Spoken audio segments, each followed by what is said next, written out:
està molt aviat, així tenim una altra oportunitat per fer tots. És una protesta totalment democràtica per drets civils de les persones.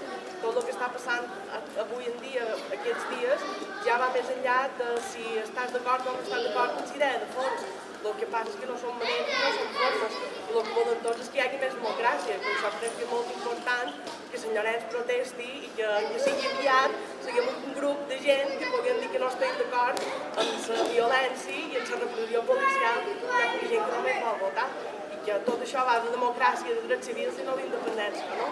I que estem totalment en contra i que un sentiment ben fort per fer-nos sentir una mica i